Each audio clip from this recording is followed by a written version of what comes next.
Un ingénieur humilie un ouvrier noir sans imaginer qu'il serait renvoyé devant tout le monde. Tu pourrais te taire et laisser parler les professionnels. La voix de Dubois trancha l'air comme une lame, réduisant au silence la salle de réunion de fortune installée sur le chantier. On ne paie pas les maçons pour réfléchir, seulement pour suivre les consignes. André Lefebvre sentit la chaleur lui monter au cou alors que des dizaines de regards se tournaient vers lui. Après 20 ans d'expérience dans la construction, jamais il n'avait été publiquement humilié de la sorte. Son seul tort ? Avoir signalé une erreur critique dans les fondations, une erreur qui pourrait compromettre tout un immeuble de 30 étages. Avec tout le respect que je vous dois, monsieur, répondit André d'un ton étonnamment calme, la pente du terrain provoquera une pression inégale sur les fondations nord-est. Les calculs,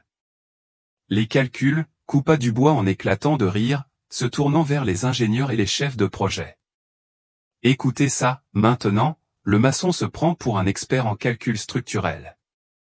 Peut-être devrions-nous lui donner un diplôme, puisqu'il en sait visiblement plus qu'un diplômé de Polytechnique. Les rires nerveux se propagèrent dans la pièce. André, lui, soutenait le regard, respirant profondément pour contenir la colère qui bouillonnait en lui. Ce n'était pas la première fois qu'il faisait face au mépris, mais l'humiliation publique avait un goût amer particulier. Dubois, nouvel ingénieur en chef chez Géraï Construction, n'était là que depuis 3 mois. Mais il s'était déjà forgé une réputation, tempérament explosif, arrogance décomplexée. Sa veste impeccable et ses chaussures italiennes tranchaient avec les vêtements usés et les mains calleuses des ouvriers qu'il traitait avec un mépris constant. « Si tu veux rester sur ce projet, » lança-t-il en s'approchant d'André avec un sourire glacial, « je te conseille de te contenter de mélanger le ciment et de laisser les décisions importantes à ceux qui ont fait des études. » Un silence lourd s'abattit. Certains ouvriers baissèrent les yeux, gênés. D'autres, surtout les ingénieurs blancs, esquissèrent un sourire discret, comme pour approuver que l'on remette le maçon à sa place. Mais personne ne vit le calme dans les yeux d'André. Ce n'était pas la résignation d'un homme brisé. C'était la sérénité de celui qui voit un prédateur marcher droit dans un piège. « Bien compris, monsieur », répondit simplement André en ramassant ses notes. « Je pensais simplement qu'il fallait le mentionner. » Dubois afficha un sourire triomphant. « Maintenant que la question de hiérarchie est réglée, puis-je continuer ? Nous avons un calendrier serré. » La réunion reprit. Dubois monopolisait la parole, pointant des graphiques et des tableaux sur sa tablette, expliquant les changements qui, selon lui, feraient gagner du temps et de l'argent. Personne ne remarqua qu'André, discrètement, envoyait un message depuis son vieux téléphone. À la fin de la réunion, alors que les ouvriers se dispersaient, le téléphone de Dubois vibra. Il fronça les sourcils en lisant le message. Son visage pâlit. « Réunion d'urgence avec le propriétaire dans 15 minutes, » annonça-t-il d'une voix tendue. « Il paraît que Théo Lefebvre viendra en personne pour évaluer l'avancement du chantier. » Un murmure parcourut la pièce. Théo Lefebvre, le propriétaire très discret de Géraï Construction, ne se déplaçait presque jamais sur les chantiers. Sa venue signifiait soit quelque chose de très important, soit de très grave. Dubois rajusta nerveusement sa cravate, essayant d'afficher une assurance forcée. « Préparez tout. Je veux que cet endroit soit impeccable. » Pendant que tout le monde s'agitait, personne ne remarqua le discret sourire d'André. Personne ne le vit quitter calmement la pièce pour se diriger vers la caravane administrative. Personne ne pouvait imaginer que, derrière cet uniforme d'ouvrier, se cachait une histoire qui allait bouleverser ce chantier, et la vie de Dubois. Si cette histoire de préjugés déguisés en professionnalisme vous a indigné, abonnez-vous à notre chaîne pour découvrir comment André va transformer une humiliation publique en une leçon puissante. Ne jamais juger un livre à sa couverture, surtout quand ce livre pourrait bien être votre patron. 15 minutes se transformèrent en 1 heure d'attente tendue dans la caravane administrative. Dubois faisait les 100 pas, jetant sans cesse un coup d'œil nerveux à sa montre, tandis que les autres ingénieurs faisaient semblant de se plonger dans des plans ou de vérifier des calendriers qu'ils connaissaient pourtant par cœur.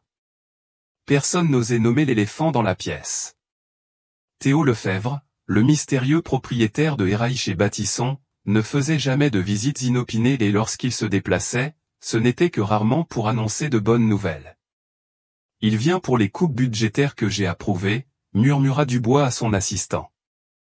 Expliquez-lui que nous avons économisé près d'1 million sur les matériaux de fondation. Je ne sais pas, monsieur. Le message disait simplement qu'il devait évaluer personnellement le projet, répondit l'assistant, tout aussi anxieux. Dehors, André Lefebvre sortit discrètement de sa voiture, une berline modeste garée à l'écart de la zone réservée aux cadres. Il ouvrit le coffre, troqua sa chemise de chantier contre une chemise propre, bien repassée, puis prit une élégante mallette en cuir et une paire de lunettes à monture fine. « Il est arrivé !» cria quelqu'un. Tout le monde accourut à l'entrée du chantier lorsqu'une Mercedes noire rutilante s'arrêta. Dubois ajusta sa cravate, arborant un sourire soigneusement répété, et s'avança le premier, la main tendue. « Monsieur Lefebvre, quel honneur ! Nous sommes parfaitement alignés sur le planning. » La portière côté conducteur s'ouvrit en premier, un homme en costume sombre, manifestement un garde du corps, en descendit. De la portière arrière émergea un homme noir d'âge mûr, vêtu d'un costume impeccable, le visage sérieux, marqué par l'expérience. Dubois resta figé. Son sourire d'accueil se mua en confusion. « Désolé, nous attendons monsieur Théo Lefebvre. » L'homme en costume tendit la main. Théo André Lefebvre, propriétaire de RAIC Construction. La stupeur sur les visages aurait été comique si elle n'avait pas été aussi révélatrice. Dubois cligna des yeux à plusieurs reprises, ouvrant et fermant la bouche comme un poisson hors de l'eau. « Mais vous êtes... » balbutia-t-il, incapable de finir sa phrase. « Le propriétaire de l'entreprise. »« Oui, » répondit Théo d'un ton calme, presque chirurgical. « Et aussi le maçon que vous avez humilié devant toute l'équipe il y a quelques heures. » Un silence de mort s'abattit sur le chantier. Dubois devint livide, plus pâle que le plâtre des murs partiellement montés derrière lui. « Monsieur Lefebvre. » L'un des ingénieurs fit un pas en avant. « Il doit y avoir un malentendu ?» Monsieur Dubois ne savait pas que j'étais le propriétaire, compléta Théo ou plutôt André. C'est justement tout le cœur du problème. Personne ne le savait, parce que je ne voulais pas qu'on le sache. Théo jeta un coup d'œil aux ouvriers qui s'étaient rassemblés à distance, observant la scène avec une curiosité grandissante. Il y a 15 ans, j'ai fondé Bâtisson avec la promesse de révolutionner notre manière de construire, poursuivit-il. Mais j'ai fini par me rendre compte qu'avec le temps, nous avons perdu le lien avec ce qui se passe réellement sur le terrain. Alors à chaque nouveau projet important, je passe les premières semaines incognito. J'échange mon costume contre un uniforme de maçon, et mon nom de famille contre mon deuxième prénom. Dubois semblait au bord de l'évanouissement. Monsieur Lefebvre, je n'en avais aucune idée. Si j'avais su. C'est bien là le problème, n'est-ce pas, l'interrompit Théo, d'une voix ferme mais posée. Si vous aviez su qui j'étais, vous m'auriez traité avec respect. Mais comme vous pensiez que je n'étais qu'un simple maçon noir, vous vous êtes senti autorisé à m'humilier publiquement. Un homme noir âgé, aux cheveux grisonnants, s'avança. C'était Lorraine Grenet, le contremaître supervisant le chantier depuis des décennies. Monsieur T, dit-il avec familiarité, vous auriez pu me prévenir que vous faisiez encore votre inspection spéciale. Théo esquissa alors son premier sourire. Et manquait l'opportunité de voir comment les choses fonctionnent réellement? Lorraine, tu sais que cela va à l'encontre du but recherché. Lorraine acquiesça et se tourna vers Dubois avec une expression mêlant déception et une forme de satisfaction. Je connais Théo depuis 30 ans. Nous avons travaillé ensemble comme maçons avant qu'il ne fonde l'entreprise. Il dit toujours qu'un bâtiment est aussi solide que sa fondation la plus faible, et qu'une entreprise est aussi intègre que son employé le plus arrogant, ajouta-t-il en ajustant ses lunettes, une transformation subtile mais efficace de son ancienne allure de maçon. Pendant ce temps, plusieurs ouvriers qui avaient assisté à l'humiliation d'André par Théo ne pouvaient dissimuler leur sourire. Certains chuchotaient entre eux, d'autres se contentaient de regarder, une expression claire sur le visage, là, ça va devenir intéressant. Dubois tenta une récupération désespérée. Monsieur Lefebvre, si vous me donnez l'occasion d'expliquer ma vision pour ce projet. Votre vision, répondit Théo en haussant un sourcil. La même vision qui a totalement ignoré un avertissement sur des défauts structurels dans les fondations du Nord-Est? La même qui a privilégié les réductions de coûts à la sécurité? Il fit signe à Lorraine, qui s'avança avec un dossier. J'ai déjà demandé à Lorraine d'examiner en détail les préoccupations que j'ai soulevées ce matin. Nous avons découvert que les fondations présentent déjà des micro-fissures, exactement à l'endroit que j'ai indiqué. Théo se tourna vers le groupe d'ingénieurs. Je veux une réunion complète dans 15 minutes dans le bungalow principal. Apportez tous les plans, les feuilles de calcul budgétaire et les décisions techniques prises au cours des 3 derniers mois. Alors que le groupe se dispersait rapidement, Théo fit un pas vers Dubois et baissa la voix pour que lui seul l'entende. Vous savez ce qu'il y a de plus ironique, monsieur Dubois? Si vous aviez simplement écouté le maçon, vous auriez impressionné le propriétaire de l'entreprise par votre humilité et votre esprit de collaboration. Il laissa sa phrase en suspens, ajustant sa montre jusque-là cachée sous la manche de sa chemise de travail. Dubois resta figé, tel une statue de plâtre, tandis que Théo s'éloignait vers le bungalow administratif, suivi de plusieurs cadres de l'entreprise courant pour le rejoindre. Dans les yeux de l'ingénieur arrogant, il n'y avait plus de défiance. Seulement la terreur pure de celui qui réalise qu'il a bâti sa propre chute sur des fondations de préjugés et d'arrogance. Et tandis que le soleil de l'après-midi descendait lentement à l'horizon, projetant une longue ombre sur le chantier, une vérité émergeait, plus claire encore que du béton frais. L'humiliation que Dubois avait semée le matin même germait déjà, grandissant comme une structure imposante prête à l'écraser entièrement. Et le verdict était encore en cours de construction, bloc après bloc de conséquences. Dans le bureau principal de Bâtissons Jrésien, le silence était total. D'un côté, Dubois et son équipe livide. De l'autre, Théo Lefebvre, désormais en costume exécutif, accompagné de Lorraine et de 2 auditeurs techniques. Allons droit au but, commença Théo calmement. Pourquoi mes remarques sur les fondations ont-elles non seulement été ignorées, mais aussi tournées en ridicule? Dubois tout sauta. Monsieur Lefebvre, il y a eu un malentendu. Je ne faisais que renforcer la hiérarchie. La hiérarchie? Coupa Théo en attrapant sa tablette. Notre manuel est clair, tout employé, quel que soit son poste ou sa fonction, a le devoir de signaler des défauts structurels potentiels. Théo glissa son doigt sur l'écran. Et nos caméras enregistrent l'audio. D'un geste, la voix arrogante de Dubois emplit la salle. Ici, on travaille avec des calculs, pas avec l'œil d'un maçon qui ne sait même pas tenir un mètre ruban. Dubois desserra sa cravate, suffoqué par sa propre arrogance désormais enregistrée. Durant les 2 dernières heures, poursuivit Théo en projetant des documents au mur, nous avons réexaminé toutes vos décisions d'ingénierie. Un auditeur se leva. Nous avons relevé 17 infractions à la sécurité. La plus grave concerne précisément les fondations nord-est. Nous avons également identifié des substitutions non autorisées de matériaux, ainsi que des falsifications de rapports de test. Dubois pâlit. Je peux expliquer. Un ingénieur de l'équipe, incapable de supporter la pression, prit la parole. Monsieur Lefebvre, plusieurs d'entre nous ont alerté Monsieur Dubois sur ces problèmes. Il a insisté en disant que les calculs étaient exacts et que les économies étaient nécessaires. Nécessaires pourquoi? Demanda Théo. Pour la prime de fin de chantier, avoua un autre ingénieur. Si nous économisions plus d'1 million, nous devions tous recevoir une prime substantielle. Dubois se leva brusquement. C'est un complot. Je suis un professionnel respecté, diplômé de Polytechnique. Je ne vais pas me laisser évincer par une bande de... De quoi? Demanda Théo, la voix tranchante. De maçons? De noirs? Termine ta pensée. Un silence assourdissant s'abattit sur la pièce. Dubois s'effondra sur sa chaise, vaincu. Théo fit un signe à Lorraine, qui lui tendit une chemise.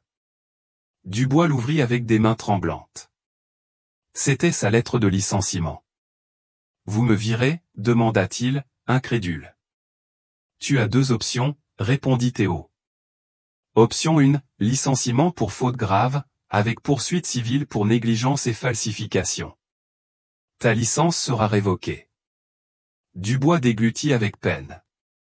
Option 2, démission volontaire. En échange, tu rends toutes les primes perçues et tu travailles 6 mois comme bénévole dans notre programme de formation destiné aux jeunes issus des quartiers défavorisés. Tu as 5 minutes pour décider. En attendant, rassemblons tout le monde dehors. Je pense qu'il mérite une explication. Dans la cour centrale, les ouvriers s'étaient massés, curieux. Théo monta sur une estrade. Bonjour à tous. Pour ceux qui ne me connaissent pas, je suis Théo André Lefebvre, fondateur de Jeraison. Certains m'ont connu sous le nom d'André, l'apprenti maçon. Des regards surpris, puis des sourires complices, apparurent dans l'assemblée. Je suis ici pour 2 raisons, poursuivit-il. La première, annoncer que Dubois ne fait plus partie de Jeraison. Un silence stupéfait suivit, puis des applaudissements spontanés que Théo calma d'un geste. La seconde est bien plus importante. Chez Jeraison, nous ne construisons pas seulement des bâtiments. Nous construisons le respect mutuel. Peu importe que tu aies un doctorat ou que tu aies appris ton métier dans la rue. Ton savoir a de la valeur. Ta voix mérite d'être entendue. La porte de la caravane s'ouvrit. Dubois en sortit avec ses affaires, le dos voûté, l'allure brisée. En traversant la foule, il affronta une ligne de regards non pas moqueurs, mais empreint de quelque chose de plus douloureux encore, une pitié pure. Théo l'observa jusqu'à ce qu'il atteigne sa voiture. Avant d'y monter, leurs regards se croisèrent un instant. Un geste furtif de reconnaissance, non pas un vrai repentir, mais celui d'un homme qui venait enfin de comprendre le gouffre qui sépare l'autorité du respect. Lorraine s'approcha. Quelle option a-t-il choisi? Théo sourit légèrement. Étonnamment, la formation bénévole. Il y a de l'espoir, même pour les cas les plus difficiles. Lorraine hocha la tête. Tu as toujours su voir au-delà des apparences. C'est pour ça que tu as bâti cette entreprise à partir de rien. Théo contempla le chantier où les ouvriers reprenaient le travail, l'énergie renouvelée. La véritable architecture, Lorraine, ce n'est pas seulement ériger des murs. C'est abattre les barrières invisibles qui empêchent les talents d'être entendus. À l'horizon, les structures du bâtiment s'élevaient vers le ciel, pas seulement du béton et de l'acier, mais un monument à l'idée que le respect ne s'impose pas par un titre, mais se mérite par l'humilité de reconnaître que la sagesse peut aussi venir de mains calleuses, celles qui connaissent chaque grain de sable sur lequel reposent les fondations non seulement des bâtiments, mais de la dignité humaine. 6 mois s'étaient écoulés depuis le licenciement public de Dubois.